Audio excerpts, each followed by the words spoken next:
You did. Thank you.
Everyone. Yeah.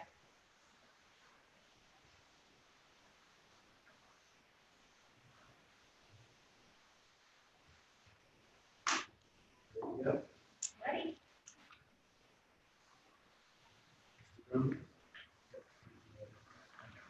Hey. Let's do it. All right, let's leave the order. Ms. Kraft, would you please call roll? Mr. Rivers, Present. Mr. Grumbles, Here. Ms. Taranto, Here. I'd like to welcome our fiscal officer, Lisa Kraft, and Administrator Andrew King for our first somewhat face-to-face meeting. So this is going to be a mix of having our board here tonight as well as using Zoom here as a resource.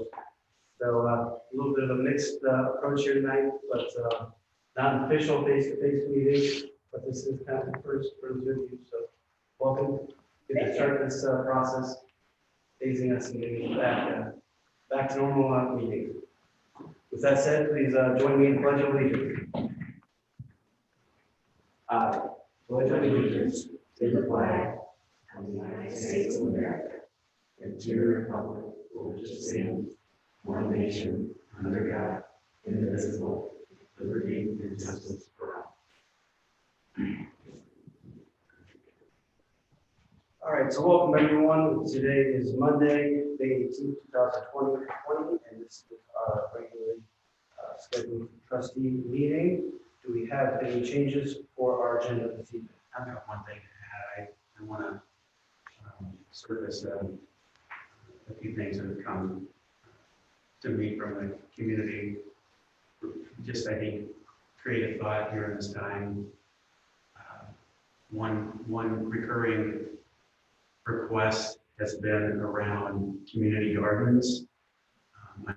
I know Powell, Liberty had those, other areas in the metro area had those. There's no reason Orange Township can't have them. I know that a lot of people have talked about how great they'd be and how, there's just an absence of a plan and how we would push together. But in our neighborhood alone, there's quite a few people that are doing it anyway. Neighborhood HOA type events. But I think it'd be a great undertaking for the township to spearhead and kind of roll out. Some of the discussion with neighbors has been around utilizing dead space or areas that are the township has very little ability to develop any other way. Some of the power lines in the areas, that kind of thing. There's dead space, high electric, lettuce, things like that. Joking, but So you add that in under new business? yeah, that's fine. Sorry. I don't know. I should ramble about it now. I'll ramble about it then. Community gardens, so please add. We'll add that it's C under new business. and I have two changes, please. I'd like to add resolution number 20-216 to approve the electronic record for the special meeting held on May 14th. I have Debbie, I emailed you the resolution. And then I'd also like to remove from the old list for today, the fiscal officer contract. I don't have anything. We're still working back and forth on that. So there's nothing new to report there.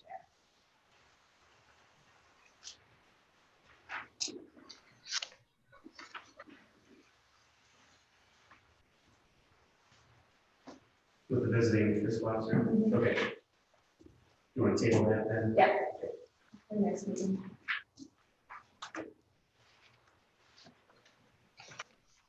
Anything to add? I do not believe so, sir.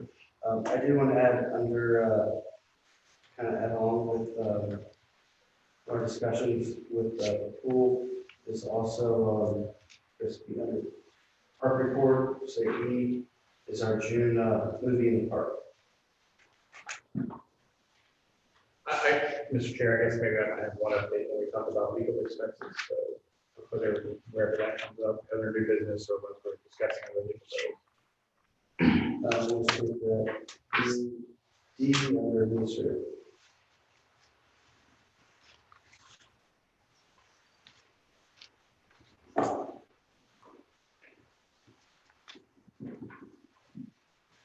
One last thing, and this will be a short one. You can either put it on new business or when we discuss parks. The trails and treating the trail areas, the grass and the areas around the trails. I'd like to discuss that as an option too with Bill and Mr. Cowan and the Parks group. That covers everything. Obviously, under the circumstance, the situation that we're working through here, pandemic, public comments, have any questions, comments, please use the admin email. It's admin@orangetwp.org. Do we have any questions that we've received or anything that we'd like to address? Mr. Chair, I think the two biggest issues that have been ongoing the last 2 weeks have been questions about the pool and transient vendors, so I think we're going to address both those issues tonight. Okay, so that takes us to our first item. Mr. Chair, I just got a text, if everyone just speak a little higher during this, because I only have one microphone, that there's some residents that are having trouble hearing. Can we pull the table any closer? I'm pretty loud. I can try Over the to phones. do that. That, Yeah, it's maybe the microphone. I can do. Can we pick the microphone up the, off the table? And Yeah, no, it's just because it's connected to the, Oh, okay. I know. sorry. so I guess everyone use your public speaking. Yes. Make sure you use your public speaking voices for this evening. That's what I was referring to right here. Thank you. And Michelle, if you can give us a reminder if anyone starts talking low, Will do. we will do our best. Our first item is our approval of minutes. May 4th, 2020 for regular trustee meeting is the first. Do we have any questions? I make a motion to approve resolution 20-215, approving electronic records of proceedings from May 4th, 2020. Second. Mr. Rivers, Yes. Mr. Grumbles. Yes. Ms. Taranto. yes, And I make a motion to approve resolution 20-216, approving the electronic record of the recordings from May 14th, 2020.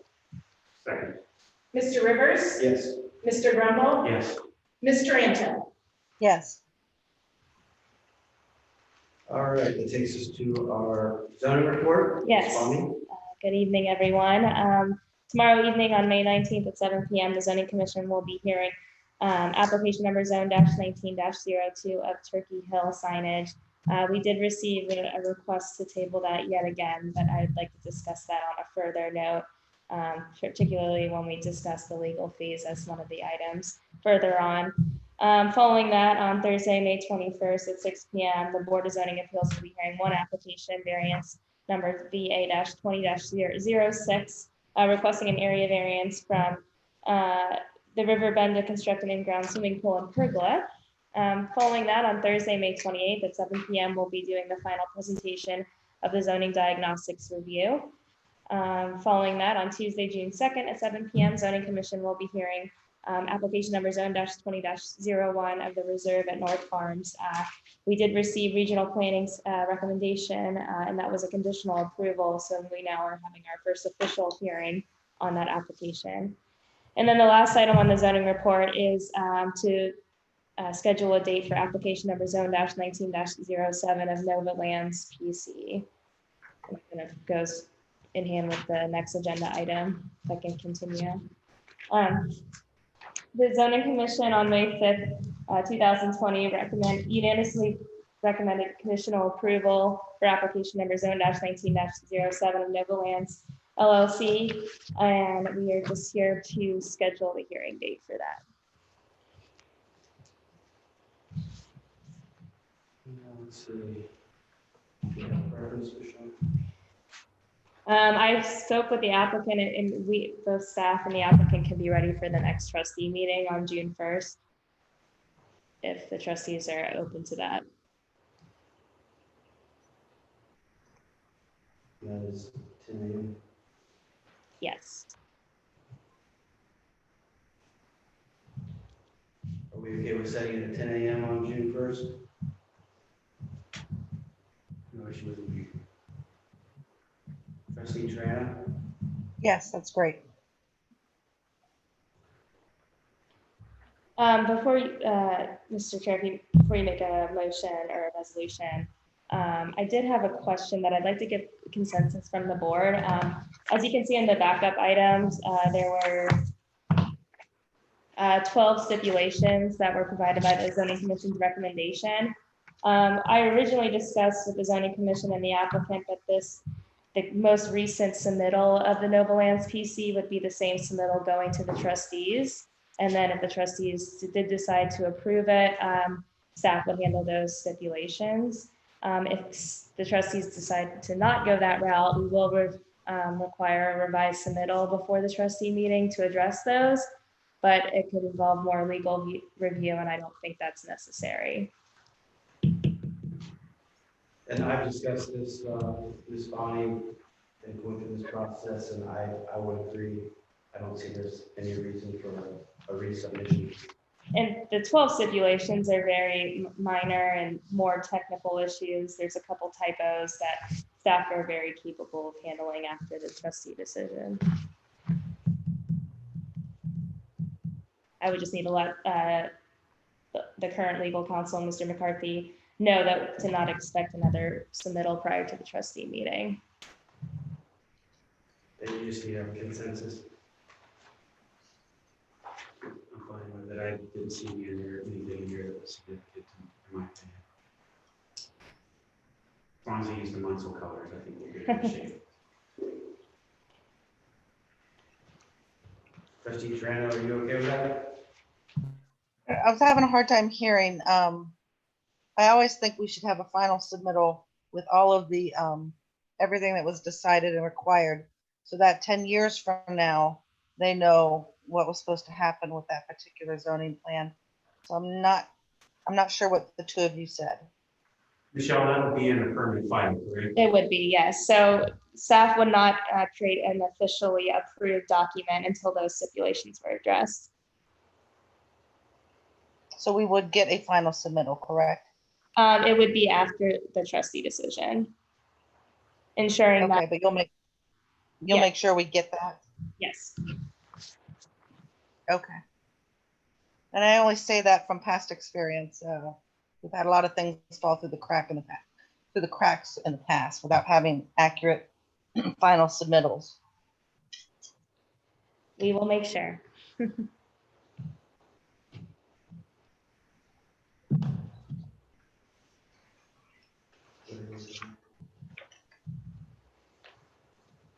ahead and we'll pass the resolution. Oh, okay.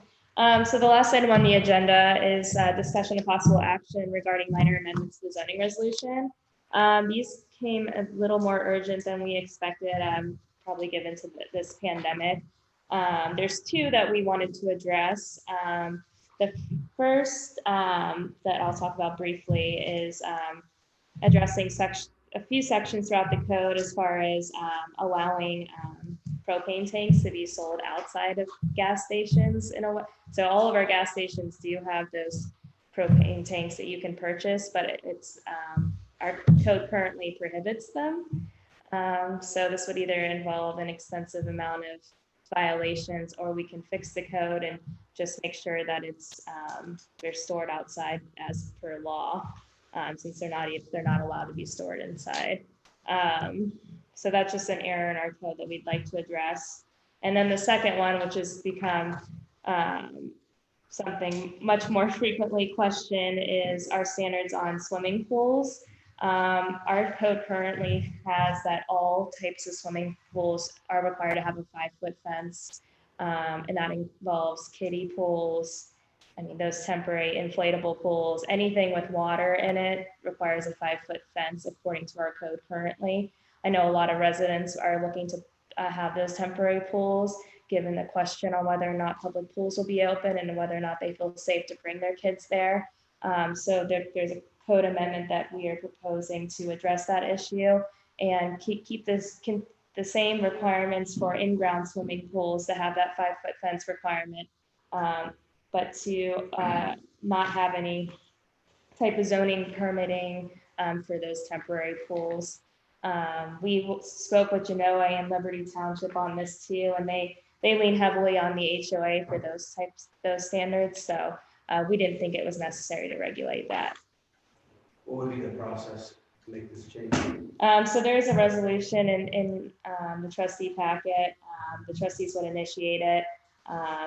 The initiation kind of means we submitted an application, so it goes to the zoning commission for recommendation, and then the trustees would ultimately decide on it. These are 2 minor amendments, I believe, so it should only take 1 zoning commission meeting, and then it would go to the trustees for effective.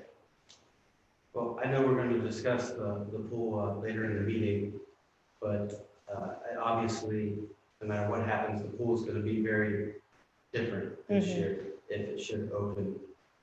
And as far as those with kids, I mean, I can speak to it. I have 2 young daughters. I'm right there, providing entertainment and not having the same options this year with the aquatic center we've had in the past.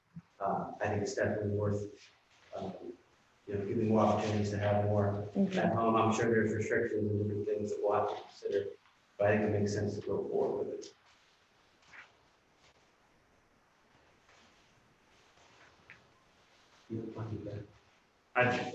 I knew I could get a fence by having a kiddie pool. I would have already built a fence over here. So I appreciate you letting me know as soon as it's over.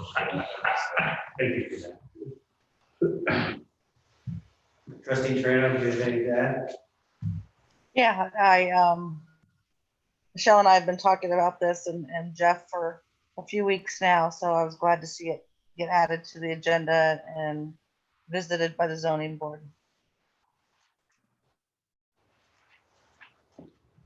Been getting a lot of phone calls. They Yes, want the blow up pools. and that's all I have for the zoning report. So I see for the hearing date resolution, text amendments, there's 1. Am I missing a resolution? Is that covered? The text, I think the text covers the signage of the pool both, right? It covers the storage in the pool. This, or this, yes, I read it. So you just need consensus then for we just looking for consensus then for the For the pool? no, there is a resolution. I don't know if you have that, but It just, the 1206 is where I was saying the signage. It's, I think you're talking about the. the 1206 is good. That propane tanks, right? Mhm.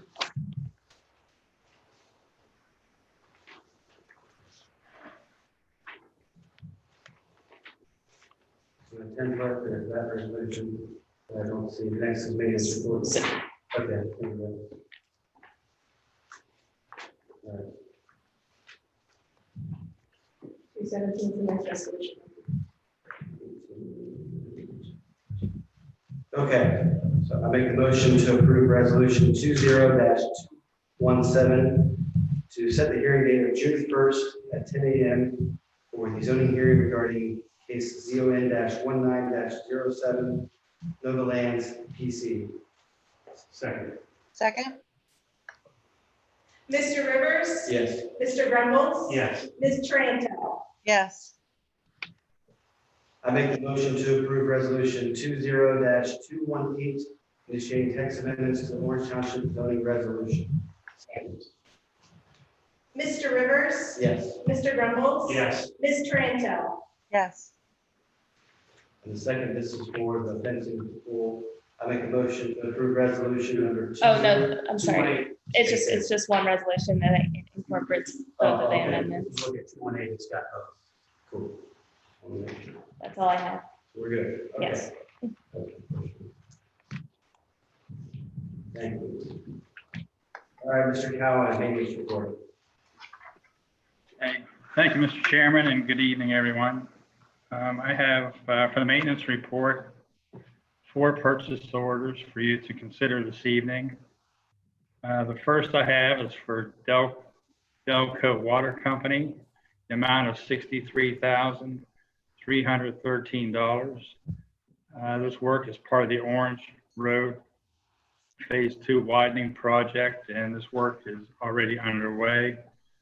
I received the invoice for work and an email from the county saying the invoice, the official invoice, will receive in 4 to 6 weeks for this work. So work's underway, and appreciate your consideration of that.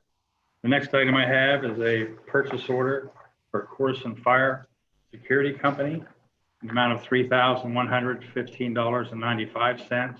This is for sprinkler fire suppression system repairs here at Township Hall. There's a faulty pump on the system that was discovered, and of course this needs to be repaired. The next item is for Decker Construction. This purchase order is in the amount of $22,236.49. This is for ADA ramp and sidewalk improvements at High Meadows and West Powell Road intersection. This project was brought to us by the county a few months back. There were citizens in the area concerned about the lack of good crossing when they leave their neighborhood, crossing West Powell Road into the park on the other side. So with this will improve the crosswalk and the whole crossing system there and make it much safer for the residents. The next item I have is for Shelley and Sands Incorporated. This purchase order is the amount of $780,468.61.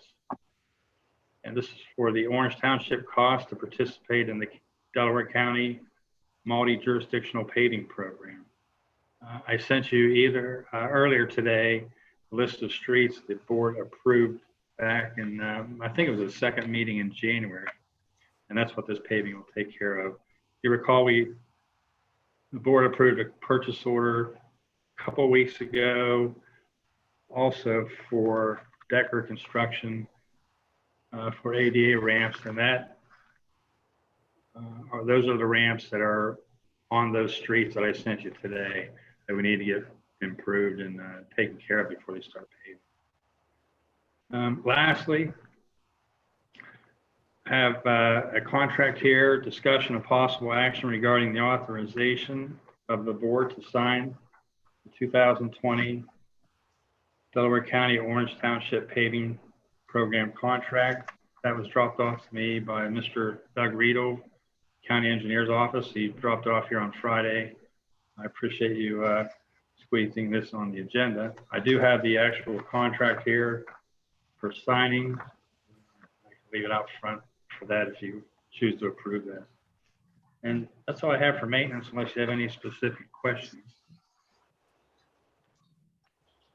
Bill, one question I had for you. I know when I came aboard, we had talked about the roads and how those are designated by the maintenance department. They'll do drive arounds and make a list of roads, and they have kind of a spreadsheet of ranking and dates and that sort of thing. I'd like to make sure we review that with Mr. King, and then also would like to explore talking with the vendor and the county engineer's office to have consideration for ad hoc repairs, because we've seen a lot of the neighborhoods and HOAs contact us for cracks and expansions that we're encountering, things of that nature. I'd like to partner with the county if we can, or a vendor that we've already got a contract with to talk about a means or a mechanism that we can scale what they're already doing and have them look at those, quote and whatever it takes. I just want to explore our options there because while we have a general consensus on the overall health of areas, there's some significant small spots that we're finding through feedback that inevitably pop up over time in their climate. So just a request.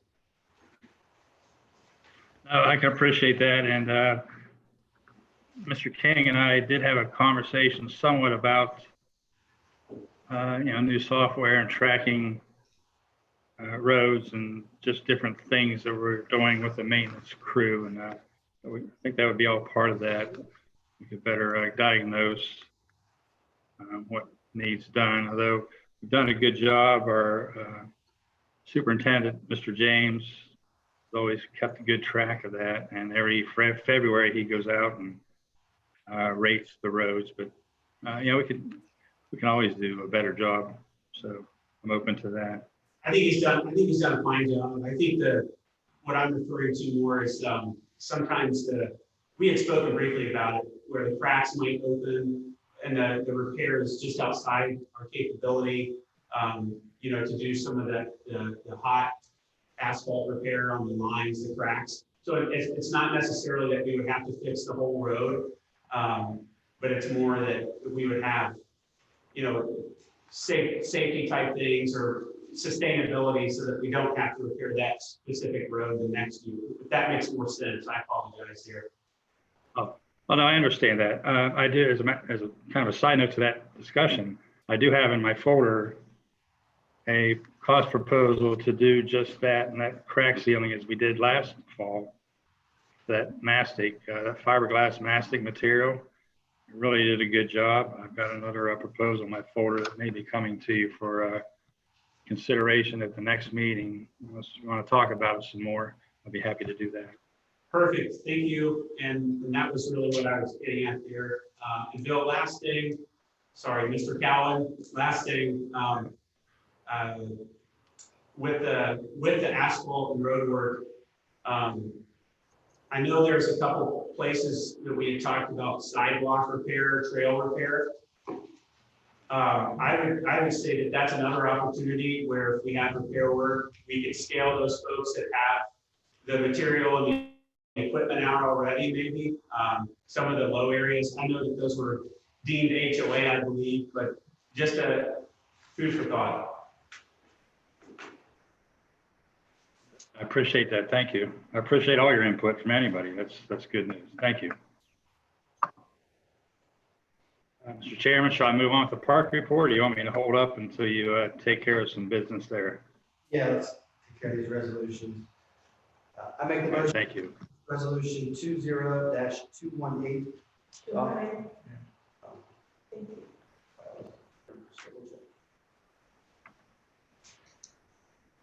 Make the motion to approve resolution 20-219 to authorize the issuance of a purchase order to Delco Water Company. Second. Mr. Rivers, Yes. Mr. Grumbles. Yes. Ms. Triento. Yes. I make the motion to approve resolution 20-220 to authorize the issuance of purchase order to Corson Fire and Security. Second. Mr. Rivers. Yes. Mr. Grumbles. Yes. Ms. Triento. Yes. I make the motion to approve resolution 20-221 to authorize the issuance of purchase order to Decker Construction Company. Second. Mr. Rivers. Yes. Mr. Grumbles. Yes. Ms. Triento. Yes. And I make the motion to approve resolution 20-222 authorize the issuance of a purchase order to Shelley and Sands Incorporated. Second. Mr. Rivers. Yes. Mr. Grumbles. Yes. Ms. Tranto. Yes. All right, thank you. And let's move on to park report. All right, thank you for that. I will leave that contract for Shelley and Sands out front for signing, and I'll return that to the county. Park report. Hey, Bill, there is one more resolution to authorize a signature. Oh, maybe that's it then. I didn't see I've that. actually never seen a resolution authorizing us to sign it before. That's new to me. Well, healthy dollar amount. Yeah, one's for the purchase order, one's for the signature, so that would have been, I have that number as 223. Is it executing the contract or something? Authorize members to sign. Yeah, the contract. Oh, I do see that. You're right. Yeah, I've got that noted too. So I was confused. I was on the one. She brought that up too. Okay, we'll go ahead and make the Yeah, it's number 223. All right, I make a motion to approve resolution 20-223 to authorize signature for board of trustee members to sign the 2020 Delaware County Orange Township Aid Program contract. Second. Second? Mr. Rivers. Yes. Mr. Grumbles. Yes. Ms. Tranto. Yes. Okay.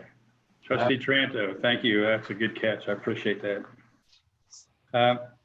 Back to the park report.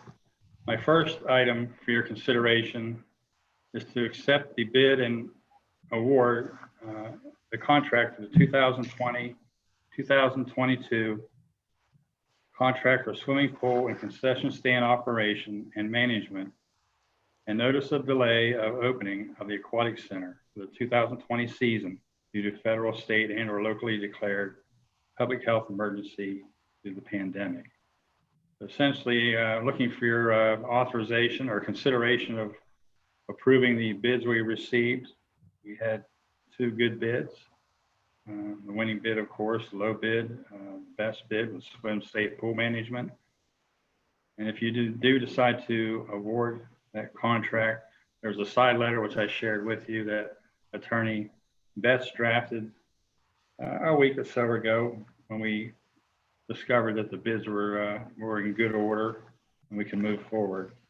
And we would be sending that with a copy of your resolution to the Swim Safe Pool Management Company, should you decide to approve that. The next item, of course, is the Swim Safe Pool Management purchase order in the amount of $750,000, which covers the 3-year contract for operations and management. The next item I have, purchase order for Patterson Pools, LLC, a purchase order in the amount of $4,338.88. We had to replace the geyser pump, the aquatic center on the large pool. The guys are doing that now. Our maintenance men, we didn't hire that. They're doing all the work. Next item is discussion of possible action regarding the bid rejection and rebidding a North Orange Park Playground and Galena Oak sidewalks. In your packet, you should have gotten a copy of the bids received and a letter from our engineers on the job, Board of Engineering, with their recommendation. What happened, the lower bid came in. Everything was great with the package, except the bid wasn't complete. They omitted an important document, so we could not accept their bid. The next bid, there were only 2 bids received. The next bid was nearly $100,000 more. Still under the engineer's estimate, but speaking with Mr. Vogel, we both kind of came to the same conclusion. It'd probably be best to recommend rebidding. Just to award to the next highest bidder would cost us another $100,000. We just thought it was sensible to rebid and have another 3 or 4 week delay in getting that work started, but I think it's worth the money. Lastly, I have a discussion of possible action authorizing the publication of request for qualification notice for civil environmental engineers. for a project known as, I'm sorry, I'm reading from the agenda. I'm asking you to approve a request for qualifications for the pond projects so that we could advertise. So there was an error on the agenda there where it says civil and environmental engineers. And I think that's all that I have. Unless you have any questions, I'll be happy to try and answer them. With Mr. Calvin, the pool contract, I just want to confirm for the folks listening in to, and for the board collectively, just clearly, with the stipulation, I know Mr. Bett's letter would essentially, we signed a contract today for 3 years. For some reason, the pool is unable to open this year, then that will forgo this year with the pool company, correct? Yes. So let's say we open July or August, maybe. You don't know what's going to happen here, but that side letter addresses a clause in our bid documents that says essentially your fee will not be the entire fee, that the $250,000 annually is what they bid, total is $750,000. The fee would be prorated on a daily basis. So if we're only open for 45 days, they're going to get paid for 45 days based on prorating the $250,000. That's what that side letter alludes to, and it allows for a delay because of the pandemic in opening. We won't owe them anything until we open, if that happens. Thank you. Can you share with us as far as Friday the restrictions were put forward, as far as what guidelines currently for public pools to open? I believe the date was May 26th. And I know you've kind of taken a look at the guidelines and the aquatic center, what we have there, how that works. Any thoughts or feedback for taking a look at it and seeing where we're at? Is the pool manager going to join us, Bill? Not this evening. He said he'd be happy to join at any future meeting. He just wasn't prepared to do it today. He needed some more time. So, reading the guidelines, they're really, really restrictive. I hate to say that, they just are. Viewing the pool today, our in-play pool structure, I think would have to be cordoned off, couldn't be used. Our sliding boards, questionable if they could even be used. I don't think they can. It's because of all the disinfection that's required. You'd have to virtually follow somebody up the steps to the sliding board, cleaning as they touch the handrail all the way up, and then come back down and do it again. The area, they're still recommending safe areas in the swimming pool, 6 feet away from other individuals at all times. So it's almost like if you're in the water, you have to be stationed to a spot and don't move, because if you move, you're going to violate somebody's 6-foot space. It's kind of a really strange situation. And we do have the lap pool. We could put up the stringers for the laps and separate the laps and probably have people swimming laps, but you'd have only a few patrons in that pool, that whole pool.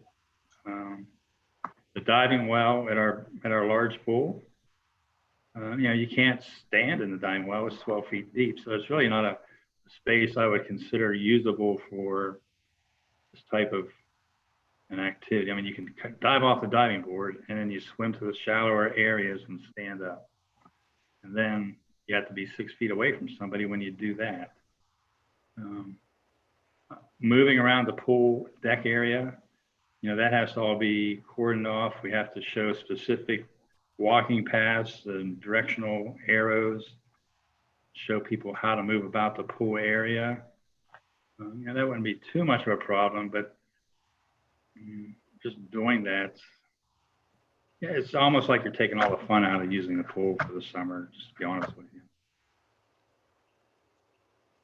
I don't know how else to put it. You know, it can be used, but very few patrons. You know, we have, right now we do season passes. I don't know how we could do season passes. We'd have to almost go to revert to a pay as you come in. And we could, you know, if you're a patron, say number 81, and we're only allowed to have 80 in the pool, I'm sorry, you have to go home until we have a space available for you. It'd just be that type of thing. Furniture, you know, of course, has to be spaced 6 feet apart according to guidelines. If patron sits in a chair, gets up and goes, sits in another chair, that chair they were sitting in would have to be removed from the pool site and disinfected. Anything that you share has to be disinfected. Any patron inside the pool area has to wear a mask at all times. And of course, all the employees the same. I don't know what else to say about it. I wish I had, you know, wish I could just say, you know, hey, no problem, it'd be great to open, but it's gonna be very problematic. And again, I just think it's gonna take a lot of fun out of the whole point of the pool. Well, I'd like to add, the guidelines, as I said, were put forth Friday evening, so we've had a lot to digest in a short period of time. There was a call that I was on this afternoon with the Delaware Health District and some of the other entities that have pools here in Delaware County. So just kind of going through them, and there's still some questions, as you brought up, as far as there was discussion as far as things there need to be physical barriers. So do you need to have lane markers and have physical separation in the pool or not? That was kind of a bit of a gray area, just as an example. So there was a lot of questions and you know, looking for some clarification. Everyone knows how much, you know, the pools are part of summer and would love to see things open, but that was kind of, Mr. Cowan, as you referred to, kind of where we arrive as it gets to a point where we've got so many restrictions that it's not fun. There's no, you know, going to the pool if it's that restricted, or is the community going to attend? So I believe we left that we're hoping to get some more clarification and maybe a recommendation here in the next coming days. So at this point, I think probably to see where the health district, what guidance they provide, and going forward would probably be our safest action here to take this evening. So I guess I think we'll have something here in the next few days. So at this point, I think probably the best direction is to take no action at this point. And if we need to have a special meeting here in the next few days, once we get some of these things clarified, you know, I'm fine with that. But it's just, we've been rushing to try and figure this all out. There's just a lot to digest. Mr. Chairman, I agree. There's a lot to think about. You know, just people being in the pool, walking around, you know, that's just problematic in itself unless everybody's like rotating at the same moments. You know, you're always going to violate somebody's personal space. You almost have to have walking lanes set aside in the pool for people to use, which takes away more user space. I know the operator of SwimSafe said they'd be happy to join on a Zoom meeting at any time. They just weren't prepared to do that tonight. So if you want to have a special meeting, I can invite them. I'd be happy to do so.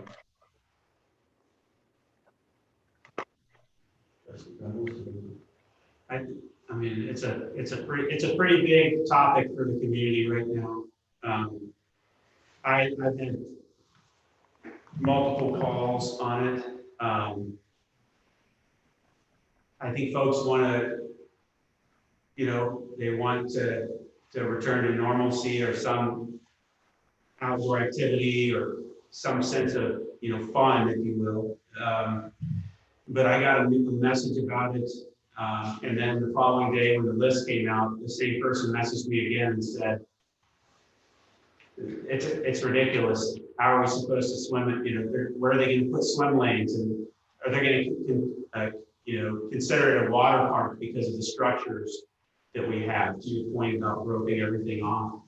And it becomes a point where, from a management standpoint, you know, from a staffing standpoint, substantial challenges. And, you know, I think we should do the best we can to put forth effort and advocate to do the best, you know, the best we can to get this thing opened up within reason. But the one thing I would like to look at also is the financial implication.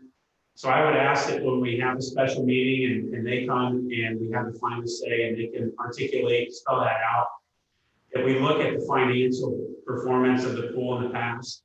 We understand, in addition to the $250,000 you know, contract for management and oversight, materials, running it, and just kind of work with the fiscal office to get a picture of what the receipts are, what the outlay is, and a timeline.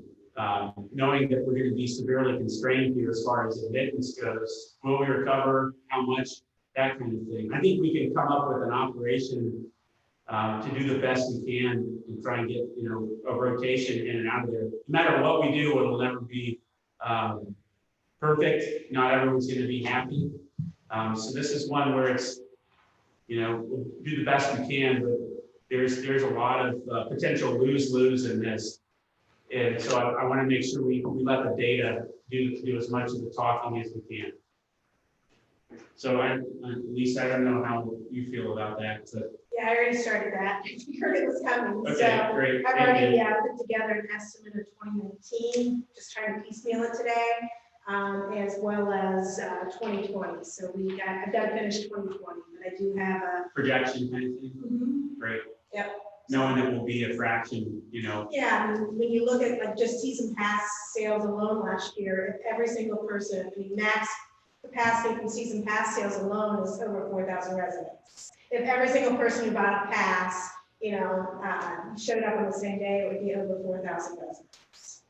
Well, Mr. King, I believe, as far as your numbers, I think you have Mr. Cowan had looked at, what were some numbers and figures with the social distancing in place, and the occupancy, the restrictions, how many would we be talking at a time? Well, I ultimately will defer to the guy with the more of the math degree, but Mr. James did get on the GIS after we went out and looked at the pool. And so the way that we looked at it is we have to keep track of two numbers essentially if we're going to run the pool. We have to keep track of the number of people that are in essentially the entire facility, because only a certain number of people can be on the deck, sunbathing, watching kids, whatever. And then we have to keep track of another number of people that are in the pool. And as Mr. Cohen said, there's a couple of areas we're probably not going to be able to use, or in the case of the diving board, we really can't count that because we can't have somebody, you know, dog paddling out there, you know, for 30 minutes and counting for their 6 feet. So, I mean, it looked like it, by our eyeballing, it was going to be less than 100 people that could possibly swim at a time. Like, we're working on the math to give a definite number. As Mr. Cohen indicated, with the deck, the travel became a big issue. We had to leave space for the lifeguard. The lifeguard needed 6 feet of space. The travel to and from needed 6 feet, and then, you know, creating the places people could sit. And there were still other issues we had not yet worked out, like as was alluded to, when you get out of the pool, how do you get out of the pool and maintain 6 feet? Who's going to be the person there that's going to be counting the numbers and enforcing the 6 foot in the pool and out of the pool? Because we're not allowed to allow people to congregate and talk and whatnot. So, you know, we'll have to have some security type presence that's doing all that, and which again is not fun. I mean, no one really wants to deal with that. So I don't know, Mr. Cohen, did you come up with any better numbers than what we said? No, my initial attempt was way low, and I haven't looked at it again. I was pretty disappointed in what I came up with. So I think your estimate, 100 or so, is probably much closer than what I was at. But I would venture to say that's high. I mean, when we did the math, I think my math came out to about 83, and when Bill did it, it came out to 46. We used different areas to determine the 6 foot. He used a radius, I used a square. So I mean, it's not that many people, and if we institute swim lanes and put things up, that limits it even further, the number of people. So if people want to come and do exercise, we're gonna knock out, 10, 15 people just by putting a swim lane or two up. And, Mr. Trustee Grumbles, the other thing is, we're gonna have to restrict people not only going into the bathroom for usage and change, but at the concession line. So we're gonna have a limited number of people allowed in, and then we're gonna have to further restrict the number of people just based on our size restriction that can get to the concession line. So, I mean, financially, the concession is gonna probably be upside down. And we'll want to look at concession viability anyway, just from a food service standpoint. I think that warrants additional scrutiny, but it sounds like Ms. Kraft, like building a model with a coefficient where we just have it apply a flat percentage reduction across, so we can take and scale this thing based on projections might be in order. A couple of things right away, if this is even viable, I think automatically we have to consider restricting access to township residents, period. I know other areas do something similar based on residency. The zoo offers discounts, etc. It's not out of the scope. The other thing I'd like to explore is, obviously there's going to be external auditing. There's going to be health district. I think we need to really understand what that looks like. Who's going to be monitoring the pool? Who's going to be, looking at what we're doing, and saying, foul.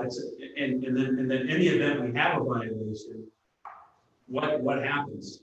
What's the liability?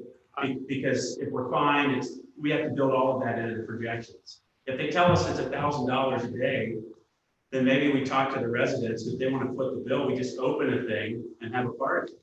But on a serious note, we have to come up with a viable way and understand all of the ins and outs. But I may have said that jokingly or not, I don't know. But I'd like to understand what that is.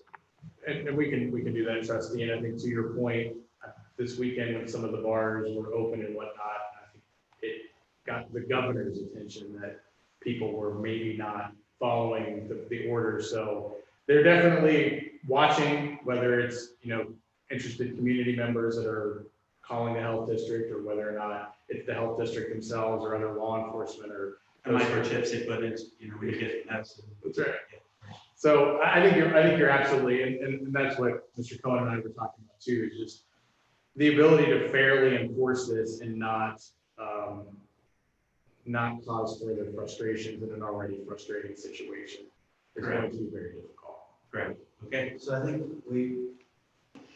I'm hearing this right. We proposed that we hear back from the health district, and like I said, I was told today that we should have some guidance here real soon. So I think we give them a little bit of time, see what guidance is provided from the health district, and then we make our decision how we want to move forward. I think that's fine for me. Trustee Taranto, any feedback? No, I agree. I'd like to sit with the pool manager and get into a little bit more detail. And Andrew's numbers were disheartening. Really is. I guess made it a little bit more realistic. Yeah, and Mr. King's numbers were probably more realistic than mine. Again, mine were way low, but still not many people. I think last year we might have had a 900 person day. I mean, the place got packed a few days last year, just packed. And that's what you want. That's why you go to the pool, see your friends and have a good time, not to stand in one spot and keep track of your 6-foot personal space. Definitely an unusual situation. I think we do still want to move forward with our geyser water pump, right? Yes, I think so. If you maintain the asset, that's for sure. So we're at 20-224. Right? Good. Okay. Are you accepting the bid? That's what you're doing next? No, I was going to pull off on accepting. Is there any risk in tabling the bid acceptance? Yeah, I mean, if that's your desire, you can certainly do that, sure. Right, is there any timeline or risk associated with that? I don't recall it being an award time. I just want to confirm, sometimes there is a end contract work, I didn't see one that I noticed, but I think we ought to be mindful of it. And Trustee, the other thing I would just point out is the side letter may or may not be satisfied by what the line has done at this point, so we have to urge you to reconsider it in that context. I would have concern side, but that's why I brought that up too.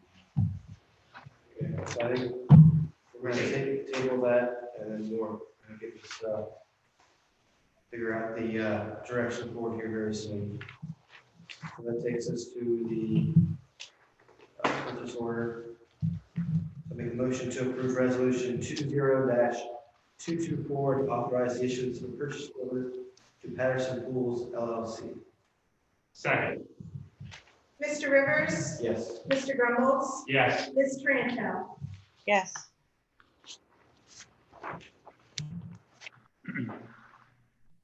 Make a motion to approve resolution 20-225. Reject all bids received, open the grant allowed for North Orange Two, North Orange Playground improvements and Glen Oaks sidewalk project. Second? Trustee Rivers, Yes. Trustee Grumbles. Yes. Trustee Tranto. Yes. I make a motion to approve resolution 20-226. The approval letting a request for rebids for North Orange Park Playground improvements and Glen Oaks sidewalk project.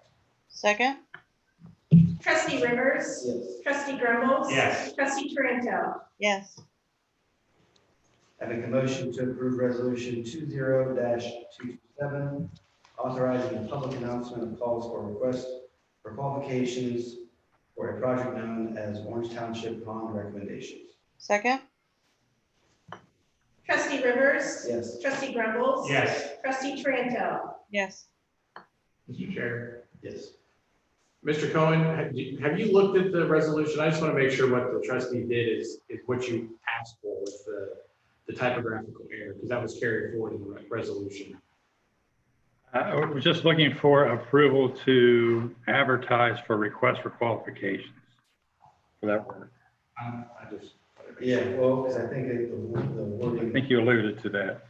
yeah, it's the terminologies. You took out the civil engineer, environmental engineer. Yep, that should work. Thank you very much for your consideration, and I appreciate it. Thank you. Public safety report, Chief Wait, Nolan. real quick, you had mentioned you want to talk about the movie in the park, as well as Ben had mentioned treating the grass from the trails. Correct.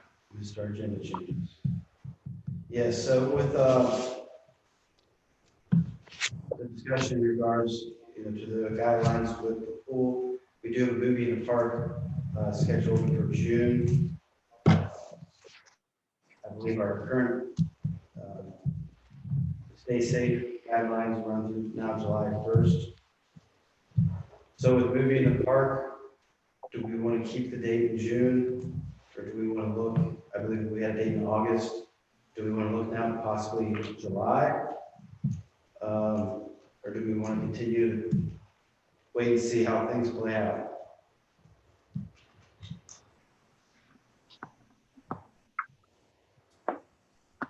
I'm not sure that June is possible now at this point. That's something that Bill, I really doubt that you've done anything as far as renting the screen, looking for a movie. Yep, Amanda and I set up the dates, and I think the board approved them early in the year, and I went ahead and put a deposit on June and the one in August. I did speak to the gentleman who owns the company. He said a refund is absolutely no problem.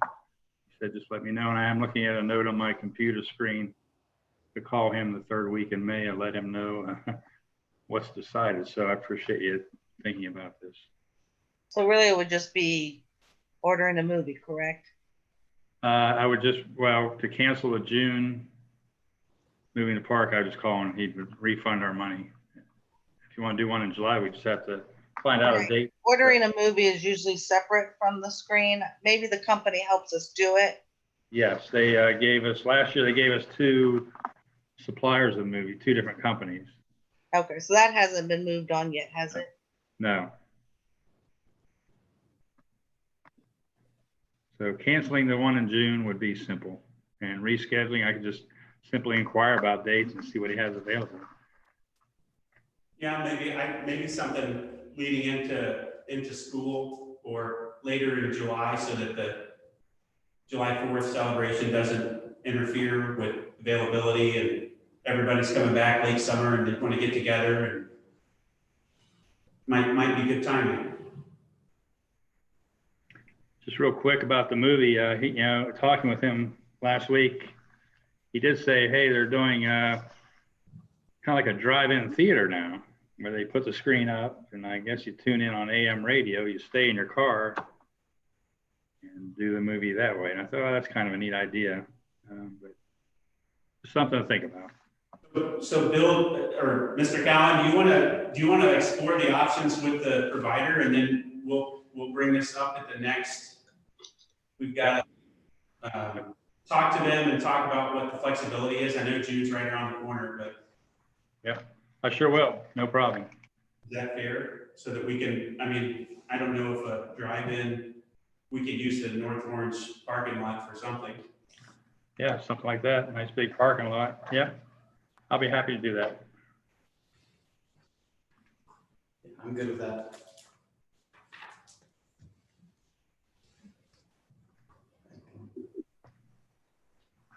All right, and then last item under parks was the trails treatment. So I know in speaking with residents in our area, at least on the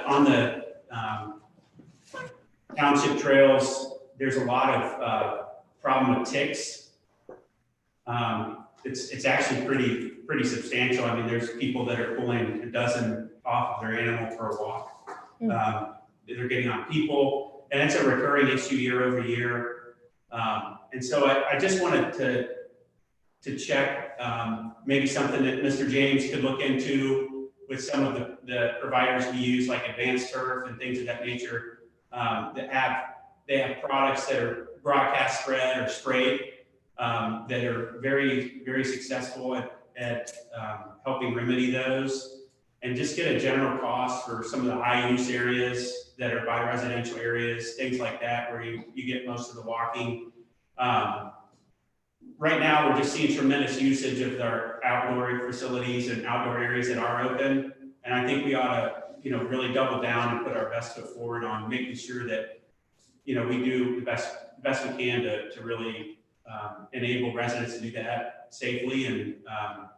And I think that might go a long way. I think it'd be very much appreciated by the residents, even if we just looked into it. I will do that. Thank you, sir.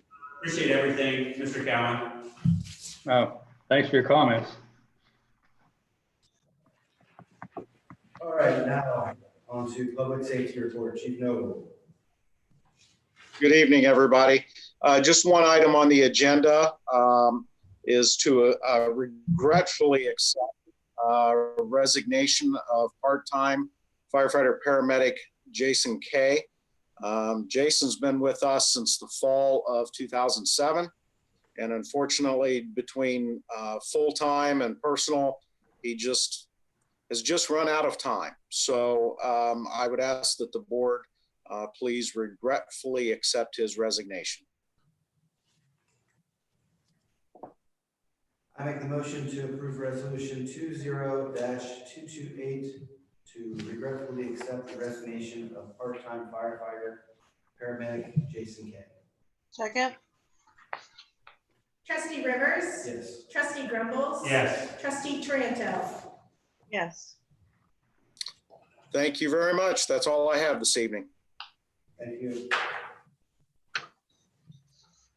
Next on this evening's agenda is our fiscal officer report. Scrap. Thank you. Just a couple of quick things here. As part of the CARES Act, with the pandemic, the Ohio Bureau of Workers' Comp was refunding 2018 premiums. And as a result of that, we received a check a week ago for $176,819.69. So that was, that will help because we are expecting our gas tax revenue with so many people commuting from home or working from home. We are expecting to see a hit in that revenue. I don't have good numbers yet from Delaware County for projections. So that will definitely help with some of the expected lost revenue from gas tax. Then we also, on May 7th, we had an investment committee meeting, and present was myself, Mr. Rivers, Mr. King, and Brian Carter from Fifth Third. And it was just a general, our first meeting with the new board. And we talked about kind of current market conditions, reviewed our aggregate cash summary, and talked about some short-term action just because the interest rates are so low right now. Star Ohio had an opportunity where theirs kind of lags the market. So we did move some money over to Star Ohio to try to capture some of that gain. So I'm gonna let the board know about that.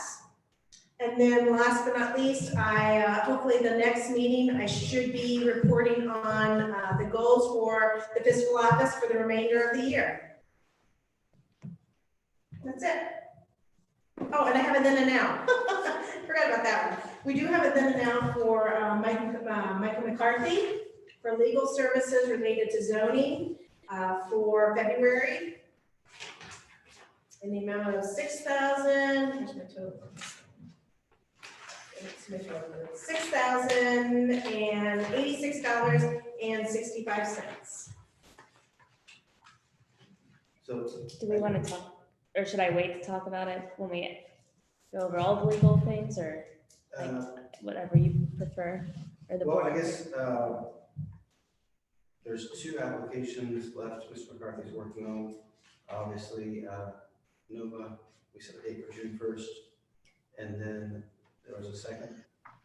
Yes, so for Nova, application zone 19-07, the only thing we would have McCarthy work on is to draft the resolution for that. It should be fairly simple since we're not expecting a revised submittal now. I would ask for him to complete that probably by the end of this week, if not sooner. And then if he's not, if there's some trouble getting that resolution, then staff can work with the county on that. As far as the Turkey Hill application, it has been tabled several times, which is just unfortunate because Mr. McCarthy did put a lot of work in that application, but I believe with seeing these higher invoices and talking with my staff, Jeff Beard, who's been more involved with the Turkey Hill application than I have, we believe we can handle that application without his involvement. In saying all that, May would be his last invoice if the board wishes to go that route. So the route would be getting the resolution from for Nova Lands, and then continuing his service or stopping his services with the Turkey Hill application. Sorry, go ahead. Obviously, with the disruptions in March, this covers to February. Is it much in March? This invoice is for February. Mm-hmm. Okay. Yeah, it shows. We just paid January, which was substantially higher than this one. The other concern I have is where there's repeated charges for dates, it just says continued. And so I was thinking about that more. The way he writes his invoices, every time he goes and works on it. So if it has a few continued that day, that means he stepped out and worked on it an hour this morning, an hour in the afternoon, or he did a few hours the following day. But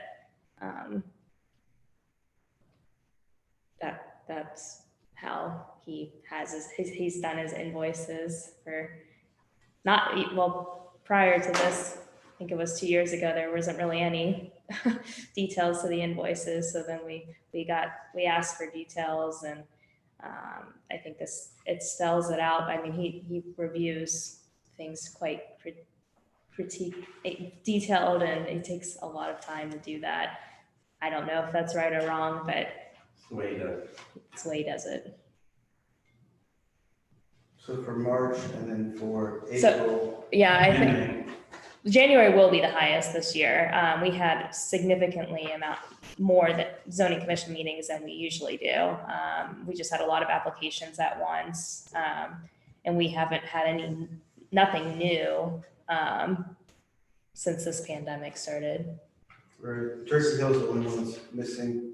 Those are like- So I will say if we have Mr. McCarthy on his service or continuing with Turkey Hill, I would expect, we'll have to expect at least June, maybe July invoice.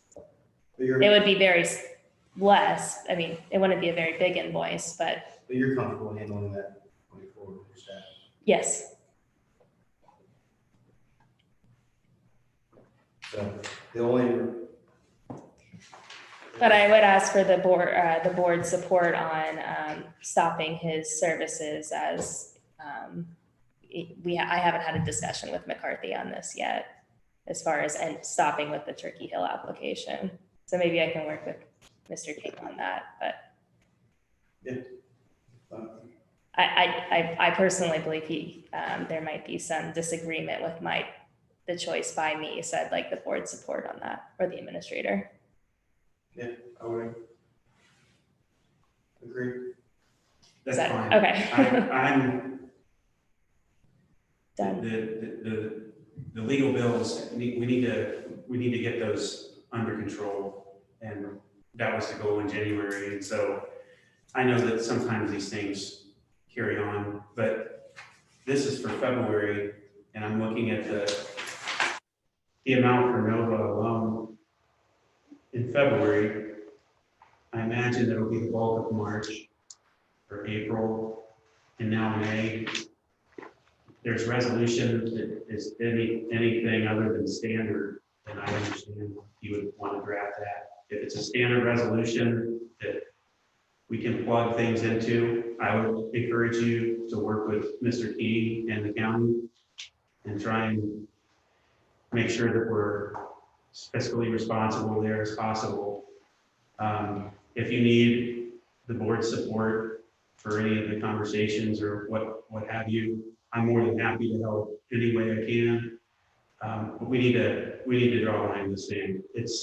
We can't continue to have 3-month in arrear, 4-month in arrear bills surfacing for us to approve with the work continued all the way down.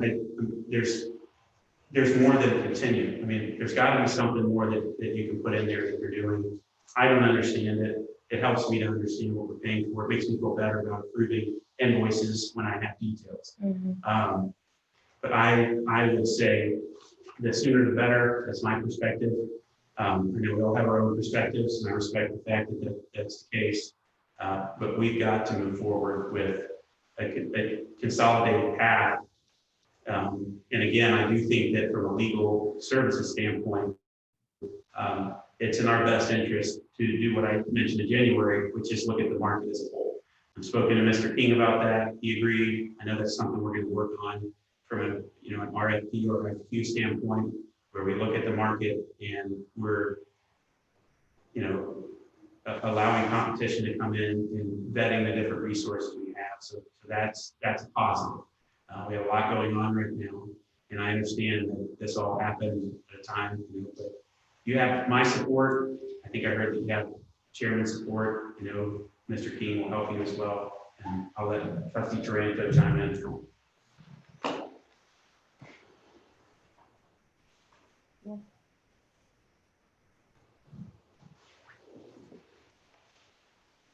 I don't have anything. Okay. So I'm just sorry, just clarification. I mean, am I getting consensus from the board to stop him starting tomorrow, or should I have them do okay. My position is we stop as soon as possible. Okay. If that for you means something, you can define what that is from your vantage point as the director of your department. If it's a viable option to utilize free services, I would say use free services every time. if you feel like you're gonna get a product that you can rely upon and you're confident. If it's something that you're not comfortable with, I would never want to put you in that position. Okay, well, I'd like to maybe discuss with Mr. King That's on fine with this. me. If it's not tomorrow, it'll definitely be for the, no more than this month. And you can send a note to the board and let us know, that's fine with me Okay. personally. I don't know if that, they want to provide their consensus or position on that. Okay, I mean, Was there another discussion regarding legal fees that yes, Mr. King was gonna do? yes, That's separate from this, correct? correct. I would think we need to be consistent about legal fees across the board, not just zoning. I'm angry now. Yeah. So after the last meeting, I gathered, and I know there was some concern about the Eastman and Smith bills. So I had an opportunity to convey that to Bridget, who's been our point of contact with Eastman and Smith. So what she did is she heard those concerns. I think she did a good job listening to them. She took them back to the firm. So she indicated to me when we received April's bill, she will be discounting some of the services rendered in April as a gesture of, hey, there was some, I'm new to the role, she's new to representing the township. She wants to work out the kinks, not, charge for things that maybe there's controversy about. And then she also indicated going forward, and again, I think this is due to Trustee Grumbles and Trustee Taranto raising this concern that she will reduce the fees that Eastman and Smith will be charging us. So there'll be a reduction in April's bill, and then there's going to be a reduction in legal fees going forward. Okay, but I still want to reiterate the expectation that we do an RFQ. I'm just letting you know that's what's happening, and I conveyed the concerns that I had heard from the board and the response I got from Eastman and Smith. And I appreciate that. can I chime in? I'm sorry. The RFQ, would that be for legal for everything at the township, or, because I know we talked about maybe doing one for zoning, but I mean. You met with Eastman Smith and you were happy. And I just thought in the interim, since I was needed something more immediate, but if we were to do an RFQ, would that be for, you'd want to stick with one firm for all services? I think it needs to be for every potential, outlet or angle. I mean, and here's why I say that. If you talk to Eastman Smith and you're, hey, I like the council that came, I thought they were great, good fit, we're on the same page. It's not to say that another firm comes in and you meet with them and you don't feel the same way and they're at a reduced rate. My position on this is we owe it to our constituents.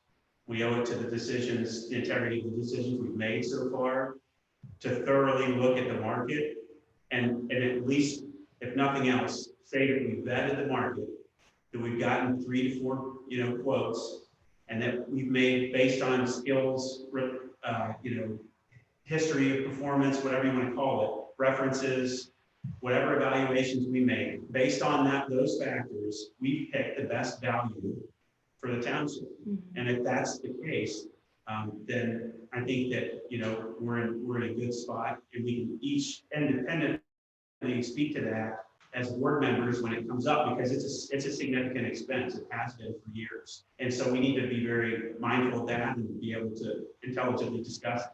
So that's my preference personally as one of 3. I think Trustee Taranto echoed similar position as far as at least exploring the market and making sure that we're doing the best. I know she just made the comment about, scrutiny towards zoning is okay as long as we're scrutinizing everyone else too. That's fair. And I would concur with that. So that's what we're talking about. We are scrutinizing the other folks as well. We're asking them to improve. At the same time, we never had that pause as we talked about in January where we did look because we had a lot going on. But we need to do that. We need to do it. And if that makes a little more work for us, that's our job. It's our job to come and do work to make sure we're getting the best value. And so I would say that at that point, I'm sure with his background, he'll be able to provide insight into how we might go about that, and then and give an opinion that I would. Okay. But and I know zoning right now, you have a lot of activity and a lot on your plate. So don't we worry this isn't something that No, and we talked about maybe in 2021, we'd have a fresh start. Sure, And, yeah, that might be when we start. It could be that we ease into. I mean, I other can plan areas. into it, but. Ease into other areas too. I mean, we have the fire department's got, legal matters that surface that they work through. But collectively, this goes back again to January, February, we have to start looking at our book of business as a township instead of silos. That's how we'll scale and we'll get relationships with people that know our true collective business and the overlap. Okay. I understand what you're saying about silos, but at the same time, like fire can be very different from general township matters or zoning. And if you look at fire, to me, that's one of our biggest legal expenses. And so when you look for legal, you need to find an attorney that is good at negotiations, at the different issues that the fire department brings to the table. I'd like to find a way to get the legal fees lowered considerably from the fire department if at all possible. But that's something that we need to look at in the bigger picture when you're looking at different law firms. I understand that, and that's been discussed as a board with labor relations being a bucket, zoning being a bucket, general township matters, HR matters being a bucket. That's understood, but there are firms that can handle and tackle all of those areas. And again, if we get close, that may be a factor. If they can only focus on one sector, maybe that's the weighting difference. If it comes back to that we have to use a specific firm for labor relations, then so be it. I think we need to explore the markets. The bottom line. That's all. All right. Well, I make the motion to approve resolution 20-229, authorizing the issuance of in-and-out purchase orders by Lincoln McCarthy. I'm sorry, did you say, is this McCarthy? Yes. Second? Trustee Rivers, Yes. trustee Grumbles. No. Trustee Tranto. Yes. I Uh, just want to clarify that in January, the board asked and authorized McCarthy to finish up on the zoning projects that he had, all of them. I agree. I understand. I think continue to evaluate where we're at as a township as time goes on. We're You're voting no on something that you asked him to complete. We're almost 6 months into the year, and I think we're just stepping back to reconsider. My concern, and I'll talk with Mr. King and Ms. Bonnie after the meeting, but it's more related to the building itself. So I'll bring that up, and I think we'll be able to address my concerns in future invoicing, and I don't think it'll be a problem. Okay. administrative report, Mr. King.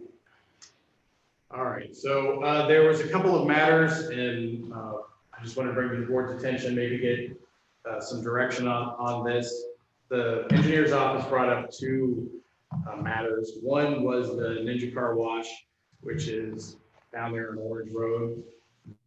The essence of it is they requested it to get a second driveway permit on the Orange Center Drive, the access road off of Orange. As part of that, the engineer's office said you need to build it a certain way and you need to close off the Orange Road access point to get your second driveway. Ninja Car Wash just went ahead and built the driveway without a permit and now has essentially the two driveways off Orange Center. The discontinued driveway in Orange, which if you go out there and look, there's railroad ties blocking it. So right now we have a non-permitted driveway out there. I'm talking to the engineer's office. They have a couple of different concerns about it.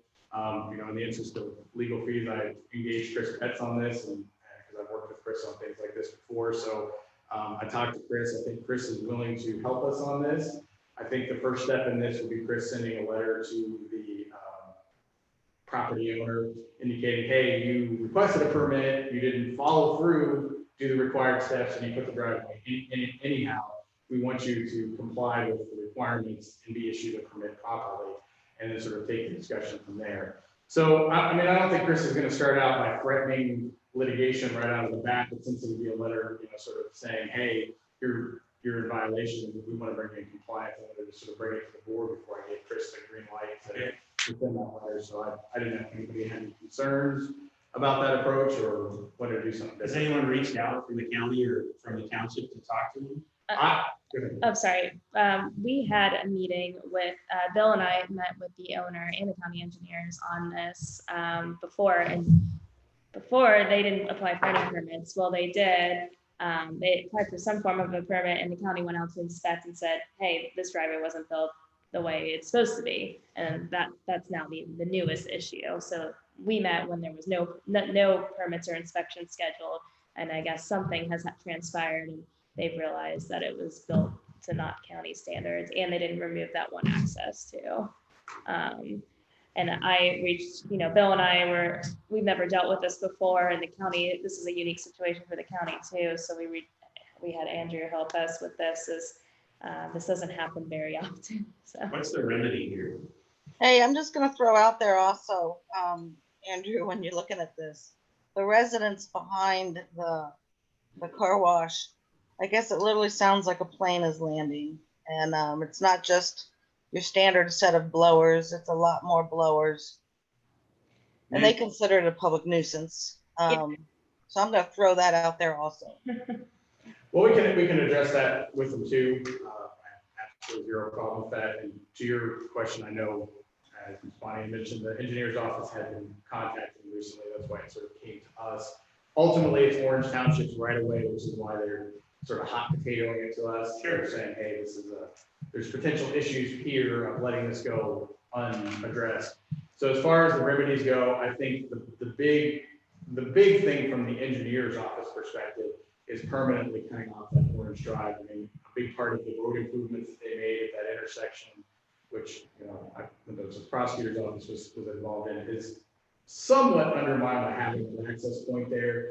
So they definitely want that closed. And then, as we alluded to, we sort of have to then decide what we can live with as built versus what should have been built. So I think ultimately, if it got that far, because it is in our right of way, they did work without a permit, we can certainly take it to court and get some sort of injunction. But I don't think we need to start there. I think, a letter saying, hey, you've not complied with what the township had asked, you've not complied with what the engineer's office has asked. We're now telling you you must comply.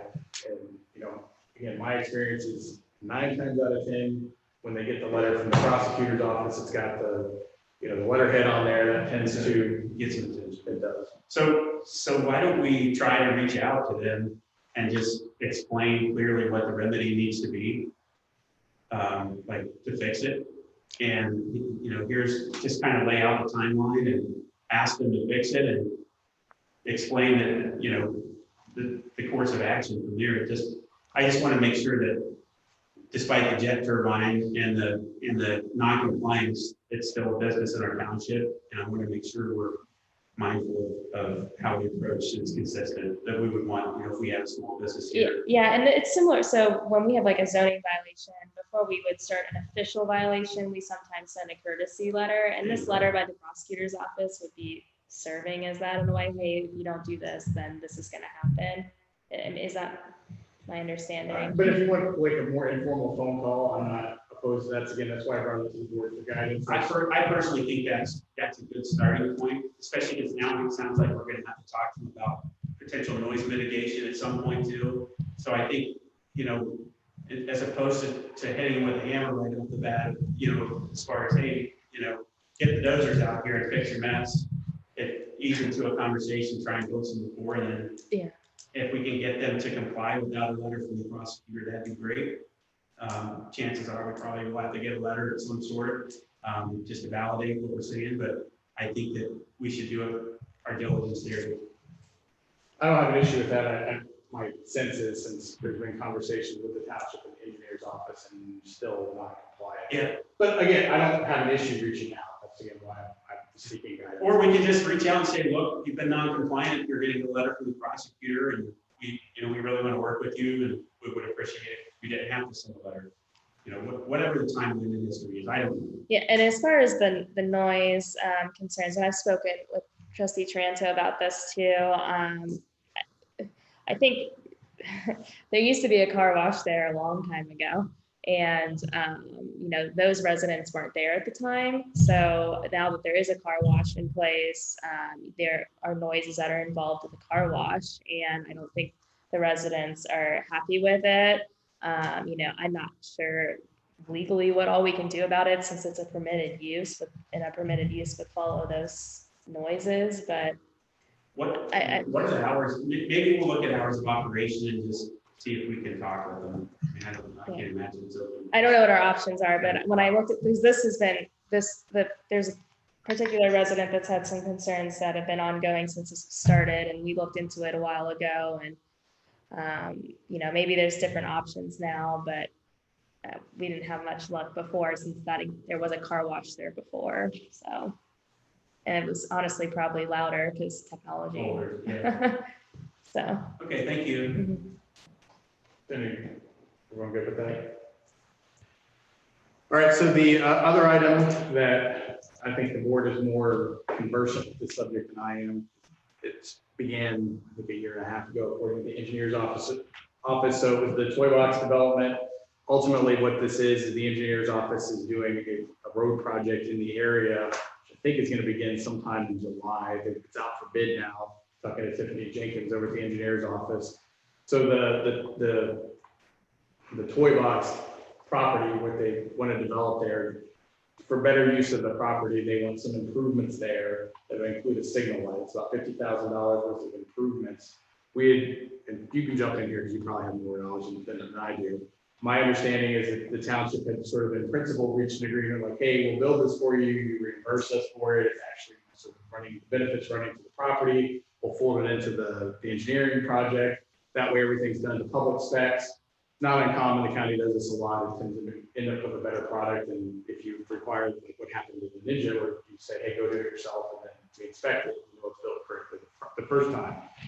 So where it's been basically is we have not gotten the executed agreement back from the owner and nor any sort of bond. So the way that the engineer's office and I sort of left it with the engineer for the owner was, hey, you know, because the engineer's project is going to begin in July, we need the signed agreement back along with a bond that's been approved by Chris Betts. I'll need to take a look at it, make sure it says what it says in time to get on the agenda for the last June meeting. After that, it's just going to be too late in all likelihood to do this, and then we will not be able to do that improvement. So I just, you know, I don't know if there's really a decision point here, but that's the reality and sort of the situation here. I want to at least let the board know that was communicated to the engineer that this is more or less the deadline you're working under, and I've not heard back yet. Good. I think that's, let me see if there's anything else. Oh, motor vehicle fee. So we talked a little bit at the last meeting about doing the permissive motor vehicle fee, and I didn't even think about the gas tax until I came up tonight. I know Mr. Cohen and Fiscal Officer Kraft have been working on looking at the road budget. I mean, you correct me if I'm wrong, but I think we're going to have a hole there in the future. So this is not a fix, but it at least provides more funding. So if we were to move forward with at least the consideration of this, my recommendation would be to work with the Gazette, get this published on Friday, and this would be published in 2 consecutive weeks. And then we'd be able to have the first of 2 hearings at our regular meeting in January. Unfortunately, because of the time frame, there would need to be a special meeting. June. Yeah, June, I'm sorry. In June. And I can find that date. I don't see it in the packet here. But so we would need to set that second hearing as a special meeting just to comply with the statute. So really what I'm asking for tonight is just the consensus to go ahead and publish the required What's notice. the additional charge? It'll be $5 per license renewal. I don't think we have a choice, frankly. I mean, we're gonna get a hit on gap. We're gonna get several tax generated hits. I give consensus. I'm sorry, Trustee. I gave consensus. So then it would be the June 15th meeting? It'd be the regular, That regular meeting. June 1st and June 15th, June 29th. that what I gave you? Those are the 3 dates we got the calendar. I didn't think of myself. You can follow up and let us know too. Okay. But yeah. It had to be like so many days after, so I guess it was a Friday, Monday to, and that week Friday meeting. I would say too, from a Facebook page standpoint and that kind of thing, you know, as long as I know, there was posts about some fire department technology and things like that, but I would say, you know, let's, from an operations standpoint, make sure that we're transparent with that too, when the dates are set, and, you know, maybe some background information and kind of what's going on.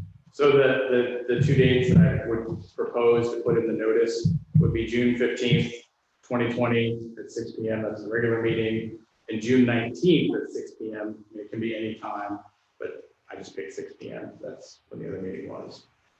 So if that date and time works, I can roll with it. If we need to make an adjustment, I can certainly make an adjustment. It just, again, we have to work within the statutory parameters. Perfect. Thank you. Then we have the operation status. I think everyone has made the best of a very challenging situation here. Schedule and coming in and out of the building, being present here. I guess my thoughts are is we continue through May and see how things go. But I just, as far as just monitoring the daily coming and going of the staff, is there any changes or anything that we want to make?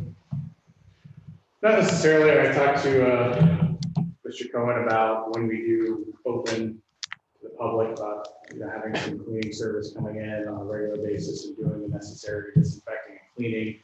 So whatever date we sort of decide is appropriate to do that, we'll need to build that in to make sure we've got that vendor in place to do that. So we're going to have additional cleaning brought in through an outside vendor. We don't have really a custodian right now. The custodian resigned in November, January. So Mike Kelly has been doing some spot cleaning, is my understanding, but he's not actually doing custodial full cleaning on a daily or regular basis. So that's just not happening now. But once we open to the public, it's going to be more of the Open what to the public? the office buildings. Okay. The meeting hall, bathrooms. I'm okay with the meeting hall and the bathrooms and things like that are associated with this portion of the building. But I think going forward from an office standpoint, there's no reason for the doors to be open. No, and I'm not advocating. I'm just saying, I'm bringing that to you, saying, but we do decide that is the appropriate. It will have to be. Yeah, I don't know that until construction or, we move forward with securing the building. My position and my preference would be that we retain the entry and exit protocol that we have in place now. It hasn't been disrupted at all. There's been people that have come in and tried to come in, or when I mess up the alarm, they walk in. That was fun. That was one time. But from a delivery standpoint, there's a paper that they can drop it off to read the instruction, but it provides a sense of security to our staff, and I think that's important. And then as we segue out of this, it's going to be a long-term thing. I think it's just a great buffer. There's we can look at options on the doors in the front, so maybe the first one, or whatever we decide. But I think that's a great stopping point there for entry into the building. And for the most part, when I've been in here before this happened, a couple of months, it wasn't a tremendous amount. I can count the days I was in there, maybe 2-3 people. So I think we'll be okay. And I just start out there. As far as staffing goes, I know I've talked to some of the staff. I think by and large, everybody feels like it's been going well, work's been getting done. I think the plan for June, at least with zoning, is we're going to try to have one person here just on site doing work. So I don't think there's a need to hurry back staff. I think work is getting done. I think the business of the township is being conducted. I don't really have any doubts about that at this point. So I don't. We've got 16,000 square feet or something crazy, and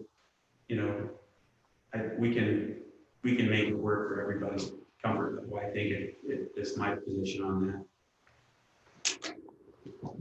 Do we have any feedback, Mr. Callen, or?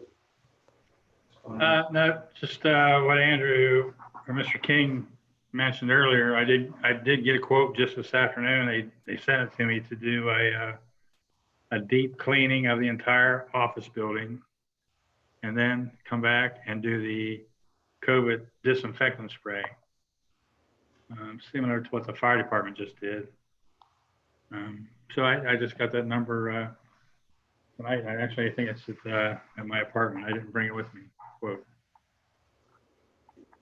But, Yeah, and it's not terribly urgent at this point. We're just, so the point is we've begun to sort of think about when we're gonna. That's great. Sorry, and I almost forgot this. As far as zoning hearings go, I mean, should we plan to continue doing them in virtual matters? It seems to have been working out. I mean, especially we had a quite controversial one, and I would be afraid to have it in person. It's going to be hard to apply those social distancing guidelines. We had 200 people tune in on Zoom for that meeting already. So again, no one's really complained to me about the meetings. If anything, I've gotten better feedback than in person because it's a lot easier to share information. So I personally think, once we get into a normal or the new normal, I might still keep something on Zoom just because it's easy to follow, or in Zoom and YouTube. But so I brought this up to Andrew because I know we've been doing it kind of like a month by month basis on how we should handle meetings, but should I anticipate June to be virtual? I guess I'd like consensus from the board. The guidelines are through July 1st. Okay. Limiting gatherings, so I think there's really not much to debate at this point.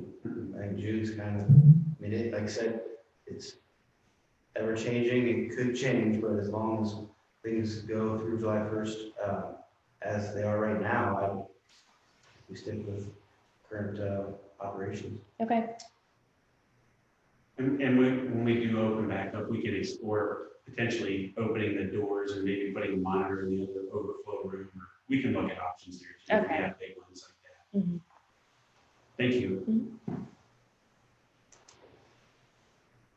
All right, and okay, so that covers anything else?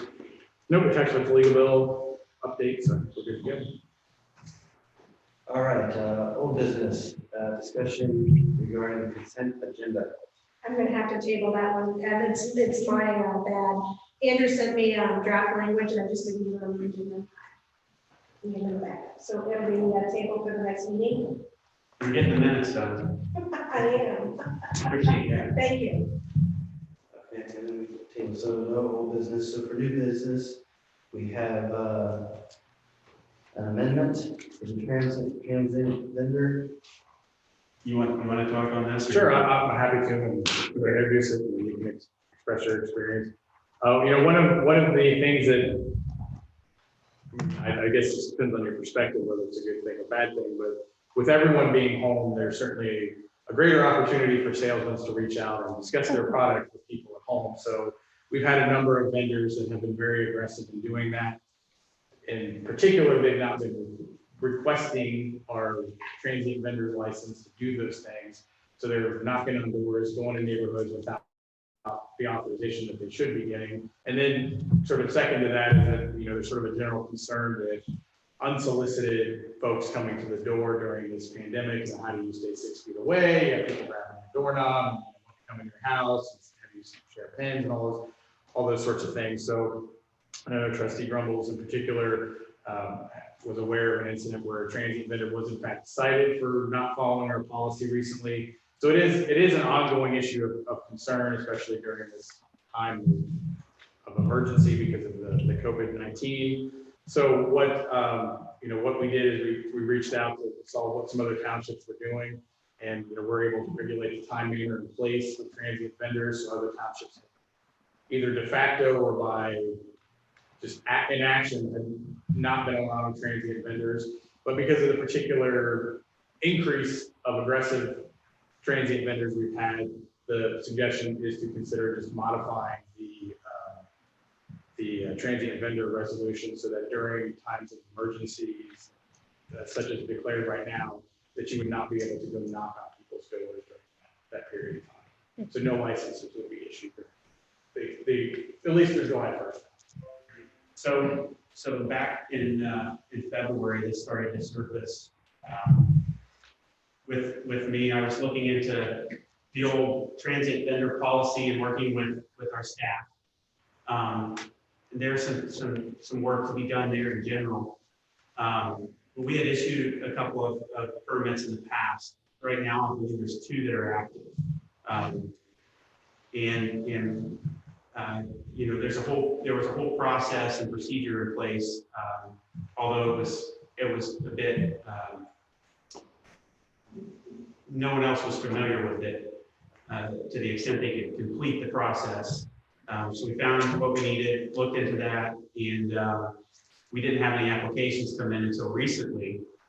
And so I had spoken with the health department as Andrew's transitioning into role, and started looking at this collectively. I was fielding a lot of calls and emails from concerned residents. And, you know, some of these companies have essential functions from from that standpoint. However, soliciting is not in and of itself an essential activity. And so I do want to recognize Andrew, Mr. King here for, you know, I said, there's got to be a way. And I think it was a day or two he came up with this, and I thought it was pretty brilliant. So thank you for doing that. Thank you for this. You did drive into Oak Creek, I think it was, because there were about 4 or 5 emails and calls that came in at one point after the special meeting last week, and stopped and spoke with the vendor. The sheriff came shortly after I arrived because the residents called, which is what they were told to do. That same vendor was back the next day. So multiple residents called. I actually, on the way here, spoke to the general manager of the company, and he confirmed with me they will no longer bother our residents. The issue is that they don't know a policy, they see a no soliciting sign and they not get anywhere. People don't want to be bothered. So the only way to stop it right now, I think, is to just stop it altogether. If there's a state of emergency locally, county, state level, national level at all, it stops. We can extend the contracts we have in place and give the companies that have been good partners and done the right thing, we can give them grace to extend their contract when we are back to normal. I had a company reach out today that was very professional.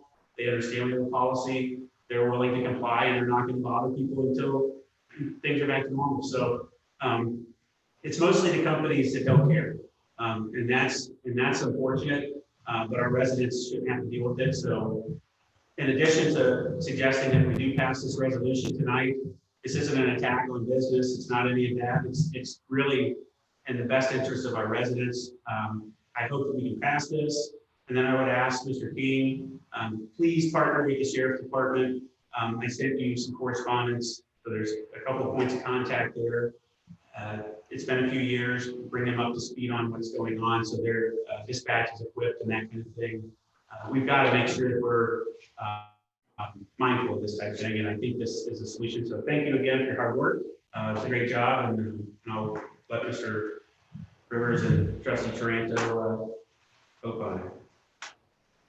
Up until 2 years ago, we weren't able to have a transient do not knock list. I spoke extensively with Mark Fowler and Chris Betts, and had to do with First Amendment rights. Andrew, looking at this, do you foresee any issues that we could have with our First Amendment rights, etc.? I mean, that's always an issue whenever you restrict anybody on time, manner, and place. But I mean, what I've seen by and large thus far is most of these restrictions have been held up by courts. It's been a few outliers where, like, I think it was down in Kentucky or Tennessee, where they wouldn't let anyone even do a drive-in church. So, I mean, there's been a few little overreaches, I would say, that have been knocked down. So as a general matter, I think it's, certainly defensible to say during an emergency, if you're not allowed to gather this many people and you're not allowed to have contact and you're not allowed to, go over and hang out at your in-laws house or go RV camping with your uncle. I mean, I think it's not a difficult argument to make. It's not an essential function. Right, so you can regulate. Door-to-door sales is not. And it's not a permanent ban either. I mean, I think that's where the statute had to change a couple of years ago because it allowed townships to essentially permanently ban it. And I think there was some concern with that. So this would again just be through the state of emergency, and then once the state of emergency lifted, it would revert back to operations as normal. And there's other townships doing this similar. Correct, and I think I got this from Copley or Copley Towns. Yeah. So, and I just spent, part of the morning just doing a Google search, and some I can find resolutions for, some just posted it on their website, hey, we're not processing applications, and we don't have the staff in, which we don't really hear either. So a lot of them would handle it different ways. So I think, I don't think it's an outlier to do that. I think we're in good company, is my sense. I would take it a step further, and I would ask you to work with if you don't mind, to please, it's not urgent, but at some point, I would like to talk with the prosecutor about entities that repeatedly violate our policy, and they're informed of the policy and they acknowledge they're informed, but they continue to violate. I would say that we explore the opportunity to just completely remove them from access to our township when they've shown repeated disregard for the residents. And I don't know if that's an option either, but it's all documented, and I think it'd be fair. I mean, to know that our prior administrator had reached out to some of these companies and told them, last fall, and they continue to do it. It's a problem. So. Yeah, I think right now, obviously, with all we have going on, the current state of engaging in face-to-face communication, this obviously makes sense. And once we get through this, we'll go back to or we had it in place, but for now, I don't think there's much of a decision here. So with that, and I do want to thank both gentlemen for your work on this. Great job. We're at 20-230, right? Okay. I make the motion to approve resolution 20-230 to amend resolution 18-083 pursuant to RC 505.4, require registration regulating transient vendors within Orange Township. Second. Trustee Rivers? Yes. Trustee Rebels? Yes. Trustee Tranto? Yes.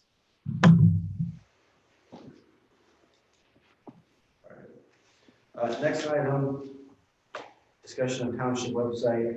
Not really much to discuss. We had a reskim of the website done last year. In reviewing, there was no changes in the navigation, content. I think there's a lot of opportunity with the website going forward. We can automate things. The contract renewal of City Plus is up in August. So we are outside the 60 days required to give them notice.